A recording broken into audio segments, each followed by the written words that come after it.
Once, upon a midnight dreary, while I pondered weak and weary over many a quaint and curious volume of forgotten lore, while I nodded, nearly napping, suddenly there came a tapping, as of someone gently rapping at my chamber door.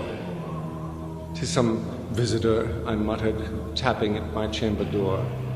Only this, and nothing more.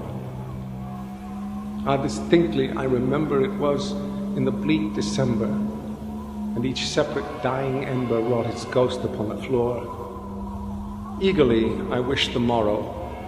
Vainly I had sought to borrow from my books surcease of sorrow, sorrow for the lost Lenore, for the rare and radiant maiden whom the angels name Lenore, nameless here, forevermore. And the silken, sad, uncertain rustling of each purple curtain thrilled me, filled me with fantastic terrors never felt before, so that now, to still the beating of my heart, I stood repeating, "'Tis some visitor entreating entrance at my chamber door, some late visitor entreating entrance at my chamber door. This it is, and nothing more." Presently, my soul grew stronger. Hesitating then no longer, "Sir," said I, "or madam, truly your forgiveness I implore, but the fact is I was napping. And so gently you came rapping, and so faintly you came tapping at my chamber door, that I scarce was sure I heard you. Here, I opened wide the door. Darkness there. Nothing more. Deep into that darkness peering. Long I stood there wondering, fearing, doubting, dreaming dreams no mortal ever dared to dream before, but the silence was unbroken. The stillness gave no token, and the only word there spoken was the whispered word, "Lenore." This I whispered, and an echo murmured back the word, "Lenore." Merely this, nothing more.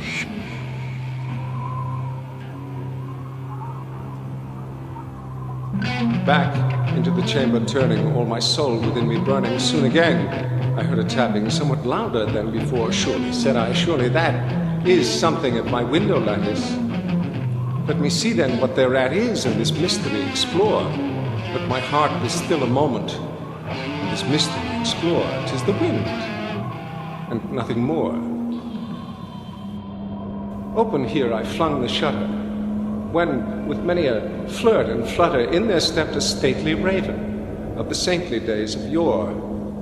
Not the least obeisance made he, not a minute stopped or stayed he, but with mien of lord or lady perched above my chamber door, perched upon a bust of Pallas, just above my chamber door, perched and sat, nothing more. Then, this ebony bird beguiling my sad fancy into smiling, by the grave and stir decorum of the countenance it wore. "Though thy crest be shorn and shaven, thou," I said, "art sure no craven, ghastly, grim, and ancient raven, wandering from the nightly shore. Tell me what thy lordly name is on the night's Plutonian shore." Quoth the raven, "Nevermore." Much I marvel this ungainly fowl to hear discourse so plainly, though its answer little meaning, little relevancy bore, for we cannot help agreeing that no living human being ever yet was blessed with seeing bird above his chamber door, bird or beast, upon the sculptured bust, upon his chamber door, with such a name as Nevermore. But the raven, sitting lonely on the pallid bust, spoke only that one word, as if his soul in that one word he did outpour. Nothing farther than he uttered, not a feather than he fluttered, till I scarcely more than muttered, "Other friends have flown before. On the morrow he will leave me, as my hopes have flown before." Then the bird said, "Nevermore." Startled by the stillness broken by reply so aptly spoken, "Doubtless," said I, "what it utters is its only stock and store, caught from some unhappy master, whom unmerciful disaster followed fast and followed faster, till his songs one burden bore, till the dirges of his hope that melancholy burden bore of never, nevermore. But the raven, still beguiling all my fancy into smiling straight, I wheeled a cushioned seat in front of bird and bust and door. Then, upon the velvet sinking, I betook myself to linking fancy unto fancy, thinking what this ominous bird of yore, what this grim, ungainly, ghastly, gaunt, and ominous bird of yore meant in croaking nevermore. This I sat engaged in guessing, but no syllable expressing to the fowl whose fiery eyes now burned into my bosom's core. This and more I sat divining, with my head at ease reclining on the cushion's velvet lining that the lamplight gloated o'er, but whose velvet violet lining with the lamplight gloating o'er she shall press on nevermore.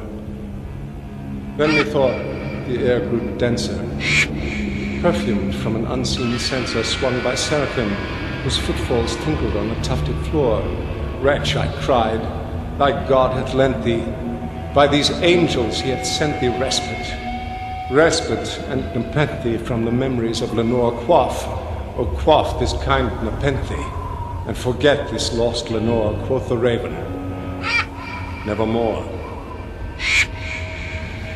Prophet, said I, thing of evil, prophet, still a bird or devil, whether tempter sent or whether tempest tossed thee here ashore, desolate, yet all undaunted, on this desert land enchanted, on this home by horror haunted. Tell me, truly I implore, is there balm in Gilead? Tell me, I implore. Quoth the raven, nevermore. Prophet, said I, thing of evil, prophet, still a bird or devil, by that heaven that bends above us, by that God we both adore, tell this soul with sorrow laden, if within the distant Aden it shall clasp a sainted maiden whom the angels name Lenore.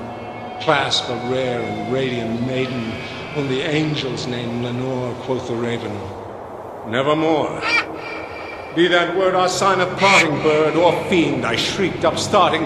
Get thee back into the tempest and the night's Plutonian shore. Leave no black plume as a token of that lie thy soul hath spoken.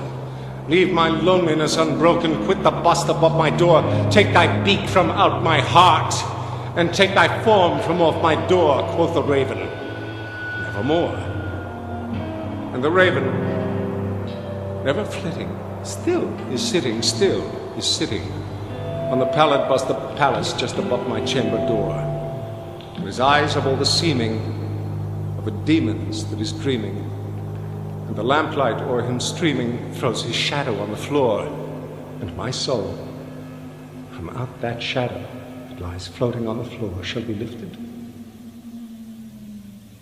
nevermore.